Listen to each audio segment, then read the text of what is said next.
గురించి మిగతావి మాట్లాడుకుందాం గురువు గారు. బుధుడు వరకు వచ్చాము. మీరు ఇందాక కూడా దాన్ని ఈ రోజు ఇంకా చెప్తా ఉన్నారు.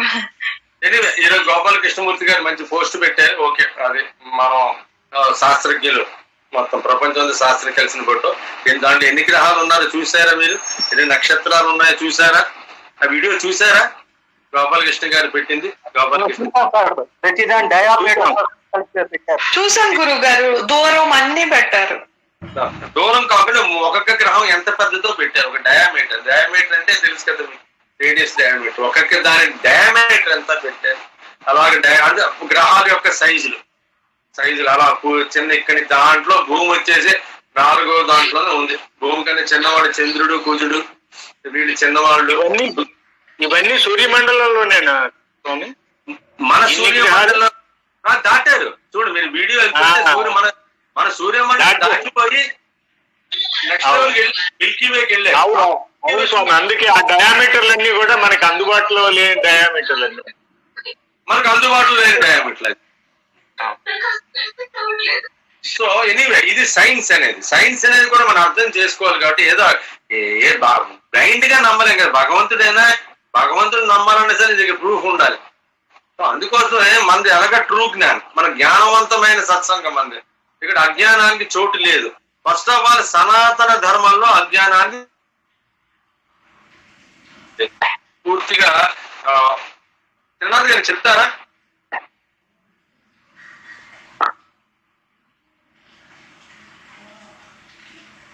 సనాతన ధర్మంలో అజ్ఞానానికి చోటు లేదు. అండ్ క్లియర్ గా చెప్తున్నాను, మనదంతా కూడా ప్యూర్ సైన్స్.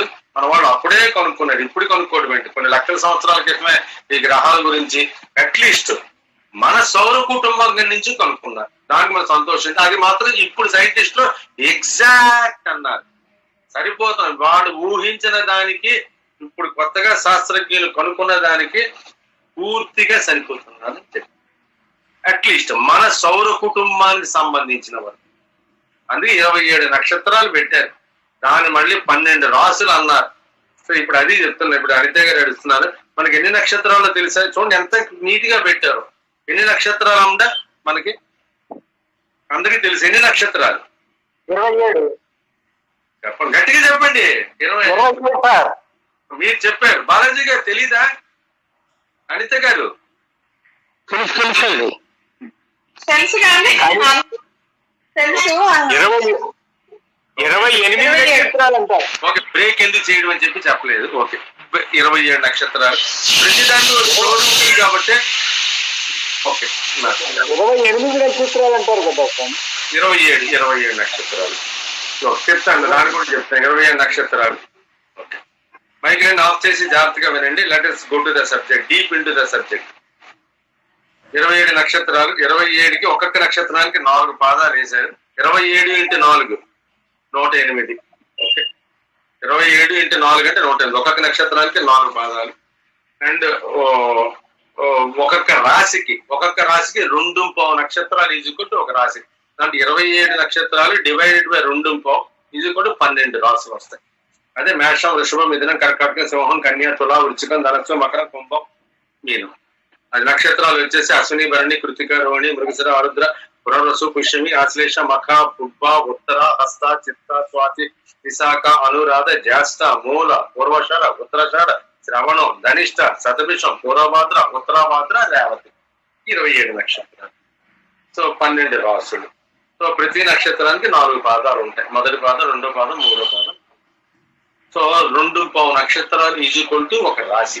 అంటే 4 పాదాలు నక్షత్రం, 4 పాదాలు ఇంకొక నక్షత్రం యొక్క పావు అంటే 9 పాదాలు. 2.5 నక్షత్రాలు అంటే 9 పాదాలు ఒక రాశి. అంటే ఎగ్జామ్ మాకు ముందే చెప్తున్నా. అశ్వని, భరణి, కృత్తికలో పావు, మేషరాశి అలాగా ఏర్పడింది. సో మొత్తం 108 మంది, 108 పాదాలు. 27 నక్షత్రాలు ఈజీకోల్టు 108 పాదాలు. ఈ 12 రాసులు ఈజీకోల్టు 100 పాదాలు. ఒక్కొక్క రాశి 2.5 నక్షత్రాలు అయిపోయింది. సో ఒక్కొక్క రాశి వచ్చేసి 30 డిగ్రీ. ఒక్కొక్క రాశి వచ్చేసి 30 డిగ్రీస్. 30 డిగ్రీస్ × 12 360 డిగ్రీస్ అనమాట. దీన్ని భాగము అంటారు. దీన్ని ఏమంటారంటే భాగము అంటారు. ఇది ఒక సర్కిల్ అనమాట. ఈ సర్కిల్ ని భాగం అంటారు. అగము అంటే ఈ సర్కిల్ అన్నమాట. ఇది సౌర కుటుంబానికి చెందే అంటే త్రినాథ్ గారు మైక్ చెప్తారా? లేదు సార్. మైక్ ఆన్ అవుతున్నది ఆఫ్ అవుతుంది అలాగే సార్, అలాగే సార్. సార్ ఆఫ్ చేస్తే తర్వాత మాట్లాడుతుంది sir. Let it complete. So ఇది 360 degrees అనేది కంప్లీట్ అవుతుంది. సో 30 degrees అనేది ఒక రాశి, అంటే 2 నక్షత్రాలు 9, అంటే ఒక్కొక్క పాదం వచ్చేసి 3.3 degrees into 9.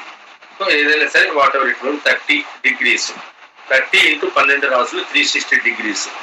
ఇది మెయిన్. ఇవన్నీ ఈ నాలెడ్జ్ ఉండాలి.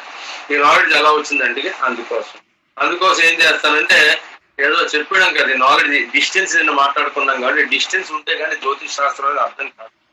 ప్రతి ఒళ్ళు జాతకం చెప్పుకోవాలంటే కుదరదు, దానికి చాలా జ్ఞానం ఉండే చెప్పాలి.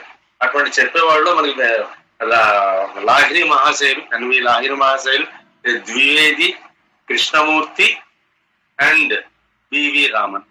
బివి రామన్ గారి కోడలే human computer Shakuntala Devi. B V Raman గారి కోడలే శకుంతలాదేవి. Okay, done. సో వీళ్ళందరూ కూడా మహా సైంటిస్ట్. ఇండియాలో లేటెస్ట్ ఆధునిక, ఒకప్పుడు పని కూడా స్టార్ట్ అయింది అక్కడి నుంచి సూర్యుడి దగ్గర నుంచి స్టార్ట్ అయింది. సూర్యుడు అనే మహాముని, ఆయన తర్వాత పరాశర హోరా శాస్త్రము, అంటే వ్యాసులు వారి తండ్రి పెట్టిన బృహత్ పరాశర హోరా శాస్త్రం, సూర్య సంహిత, బృహత్ పరాశర హోరా సంహిత, చాలా స్లోగా అలాగ వచ్చేసి ఎంతో మంది రాశారు. మధ్యలో జైమిని సంహిత, ఎంతో మంది మహానుభావులు రాస్తూ అలాగే మనకు తెలిసి వరాహమీర సంహిత, ఆయన విక్రమాదిత్యుడు ఆస్థానంలో ఉండేవాడు. నవరత్నాల్లో ఒకటి వరాహమీర సంహిత. తర్వాత పతంజలి సంహిత. పతంజలి కేవలం యోగ శాస్త్రాన్ని చెప్పలేదు, పతంజలి జ్యోతిష్ శాస్త్రాన్ని కూడా చెప్పాడు. అలాగే పతంజలి సంహిత. ఇలాగే ఎంతో మంది రాసుకుంటూ వచ్చారు. సో ఆ జ్ఞానం అనేది అలాగా వచ్చింది. సో జ్ఞానం అనేది ఇండియాలో పుట్టింది, భారతదేశంలో పుట్టింది. సంతోషం మన ఋషులకి, వాళ్ళ యొక్క జ్ఞానానికి, వాళ్ళ యొక్క తపశక్తికి సంతోషం. తర్వాత ఇవన్నీ ఎట్టి సౌర కుటుంబం వరకు మనం ఇచ్చాం. ఇప్పుడు వీళ్ళు ఏం చేశారంటే, మనం అప్పటికీ చెప్పేశాం కదా, ద్వాదశాదిత్యులు అన్నాం, 12 మంది సూర్యులు. ఈ సూర్యుడు అందులో ఒకడు అన్నాం. ఆల్రెడీ మనవాడు కూడా హై లెవెల్కి వెళ్ళిపోయారు. 12 మంది సూర్యులు, 12 సూర్యులు మనకు కనబడుతున్న సూర్యుడు ఈయన ఒకడు. ఇలాంటి వాడు 12 మంది ద్వాదశాదిత్యులు, 12 మంది సూర్యులు ఉన్నారు. అంటే 12 సౌర కుటుంబాలు ఉన్నాయి. ఈ 12 సౌర కుటుంబాలు కలిస్తే ఒక మిల్కీ వే, పాల పొంత అంటారు ఇంగ్లీష్ లో. మిల్కీ వే, పాల పొంత. ఇలాంటి పాల పొంతలు ఎన్నో కలిస్తే ఒక 12-15 పాల పొంతలు కలిస్తే, చిన్న పెద్ద పాల పొంతలు ఉంటాయి, పెద్ద పాల పొంతలు ఉంటాయి. ఈ పాల పొంతలు అన్ని కలిస్తే ఒక గెలాక్సీ. ఇలాంటి గెలాక్సీలు ఎన్నో ఉన్నాయి. ఈ గెలాక్సీలు అవతల బ్లాక్ హోల్ ఉంటుంది. ఆ వీడియోలో, గోపాలకృష్ణ వీడియోలో లాస్ట్ బ్లాక్ హోల్ అని ఇదంతా కూడా ఒక శాస్త్రం, ఒక తెలివితేటకు సంబంధించింది, ఒక జ్ఞానంతో సంబంధించింది. దీన్ని అజ్ఞానంగా చూడకూడదు.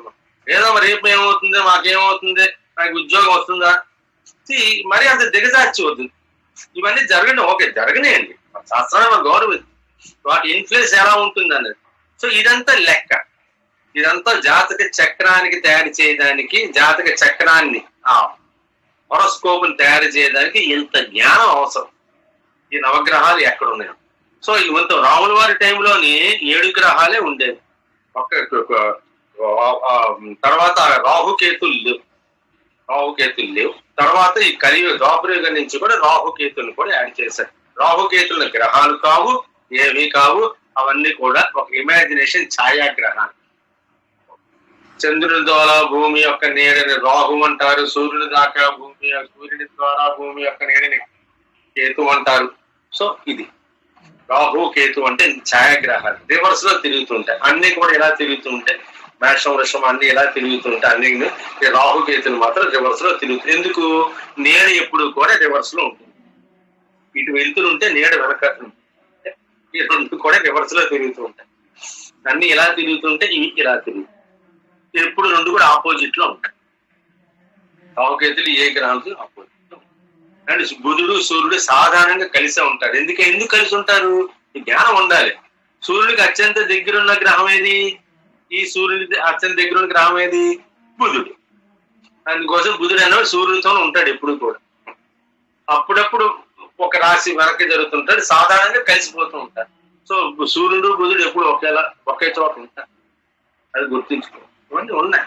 తర్వాత అమావాస్య అనిసినప్పుడు అమావాస్య అన్నారంటే సూర్యుడు చంద్రుడు కలిసి ఉంటారు జాతక చక్రంలో. అమావాస్య నాడు పుట్టిన వాడికి సూర్య చంద్రుడు ఇద్దరు కలిసే ఉంటారు.